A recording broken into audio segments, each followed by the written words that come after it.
kann viel mehr transportieren, aber auch ich kann die Emotionen, glaube ich, noch viel mehr transportieren, wie jetzt aus dem Foto raus.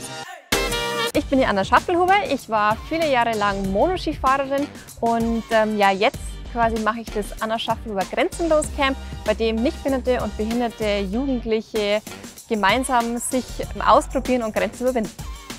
Mir ist im Leben ganz wichtig, dass man einfach ja, offen auf gewisse Dinge zugeht, dass man sich ausprobiert und dass man nicht von vornherein sagt, ja, das geht nicht, sondern ich glaube, dass man einfach auch durch Niederlagen oder Ähnliches ganz viel lernen kann. Ich glaube, in der heutigen Zeit, die noch immer schnelllebiger ist, egal ob es in Social Media und so weiter ist, nimmt man sich immer weniger Zeit, irgendwas zu lesen, sondern es lebt viel mehr davon, habe ich einen Eyecatcher, irgendwas, wo ich sage, das nimmt mich jetzt sofort mit.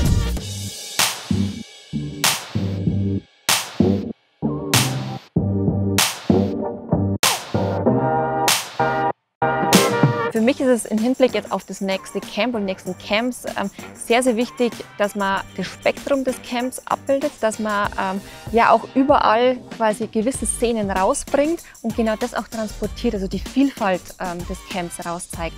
Dass man wieder neue Jugendliche einfangen kann und die einfach ja auch diese Möglichkeit zeigen kann, was kann man im Camp eigentlich so, ja, so alles erleben.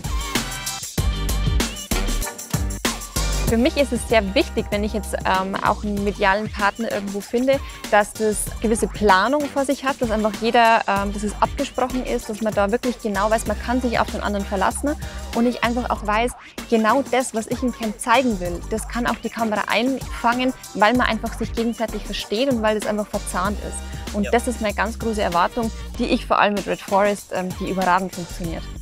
Ich habe über die letzten Jahre schon wirklich sehr, sehr viel mit verschiedensten ja, Filmteams irgendwo zusammengearbeitet und was ich wirklich echt überraschend sagen muss, das ist eigentlich immer die Heimfahrt. Und zwar, wenn ich wirklich dann mir so überlege und sage, ganz ehrlich, ich habe es nie wahrgenommen, dass einfach Red Forest mit dabei war. Und das ist wirklich das, was für mich auch angenehm macht, weil, wie gesagt, ich will es nicht irgendwie irgendwas künstlich darstellen, sondern es soll einfach normale Emotionen, die geschehen, einfach rausfiltern. Und das ist für mich tatsächlich einfach eine große Überraschung irgendwo gewesen, weil ich schon so viele Teams erlebt habe. Man muss nicht groß irgendwas plakativ abbilden, sondern ihr wart da und ich habe genau die Momente auch eingefangen, die mir wirklich auch wichtig waren. Die Resultate waren insgesamt wirklich gut, vor allem Externe haben das Camp verstanden und haben mir gesagt, ah, okay, cool. Und das hat sie wirklich in einer Woche alles gemacht. Also da finde ich, sieht man wirklich mal, ihr habt die Vielfalt in die Videos reingebracht und wirklich auch das, was ich glaube ich immer ganz oft sage, das ist das, auf das mir am meisten ankommt. Ich würde zu meiner Freundin sagen, ruf Red Forest an. Und das meine ich ehrlich.